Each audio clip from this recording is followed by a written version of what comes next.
كابتن يوسف، اهلا بيك. تعرفنا بحضرتك. يوسف أحمد فرج.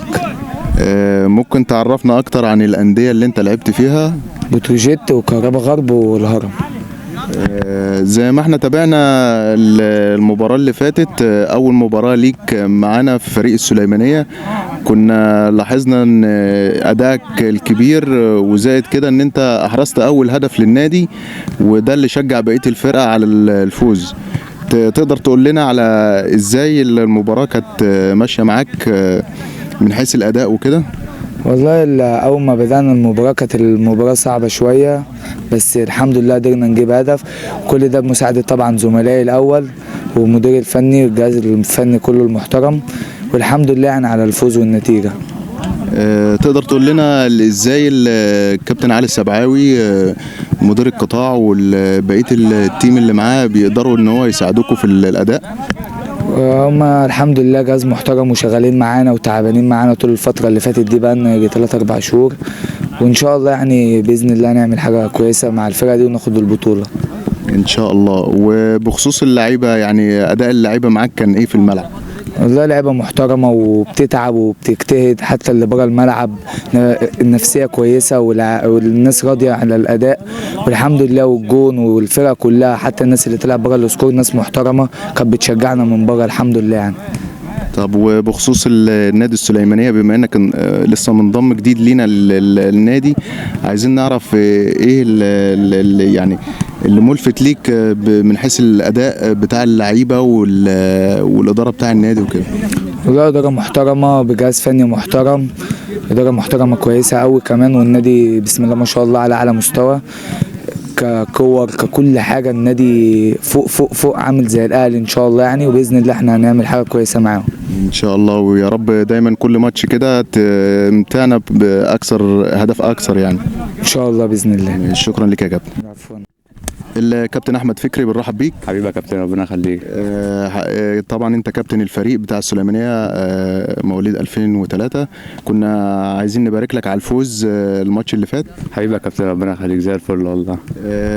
يا ترى ايه رايك في الاداء بتاع الفريق واداء الجهاز الاداري مع الكابتن علي السبعاوي؟ لا الحمد لله والله، كابتن علي السبعاوي زي ابويا الحمد لله يعني، الاب الروحي ولا طول الاب الروحي كده على طول، مدربين زي الفل والله، ويعني امكانيات مش موجوده في الممتاز اصلا.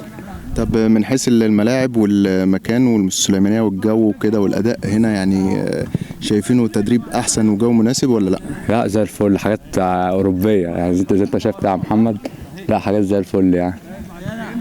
في اي مشاكل بتقابلكم من حيث الانتقالات او اي حاجه هنا بخصوص المكان؟ لا خالص، مفيش اي حاجه ولا اي حاجه. تمام. كنا عايزين نعرف برضو اكتر عن كابتن احمد فكري، الانديه اللي لعب فيها قبل كده، وهل في تميز عن الانديه اللي بره عن السليمانيه ولا في اختلاف؟ لا انا كابتن، انا لعبت في اول سنه ليا كان لعبت في نادي النجوم في المنوفيه، ده درجه رابعه في المنوفيه، وبعدين جيت هنا اختبارات وبتاع وكده، الحمد لله ربنا وفقني هنا يعني. بس لا يعني حاجات يعني الحمد لله، انت شايف كده زي الفل كملعب ومدربين وكفرقه الحمد لله يعني، لعيبه كبار الحمد لله يعني. الحمد لله. وبنبارك لك مرة تانية على الأداء، وإن شاء الله يعني بنتمنى الفوز ليك في المباريات القادمة مع الفريق بتاعك، وإن شاء الله تحققوا إنجازات كتير. حبيبي يا كابتن، ربنا يخليك. الكابتن إبراهيم محمد، بنرحب بيك وعرفنا أكتر عن حضرتك. حبيبي يا كابتن، إبراهيم محمد أبو العنين. منين كابتن إبراهيم؟ من وردان الجيزة. كنا عايزين نبارك لك بخصوص الفوز مع فريق 2003، الماتش اللي فات مع نادي الفروسية، نادي الأهرام للفروسية والرياضة. الله يبارك فيك يا كابتن، الحمد لله على الفوز الحمد لله. ما شاء الله يعني عملتوا مجهود جامد، وإن شاء الله يعني يكون مجهود أكتر مستمر أكتر من كده، وكان الفوز يعني حاجة مشرفة لينا لأول ماتش في البطولة في الدوري.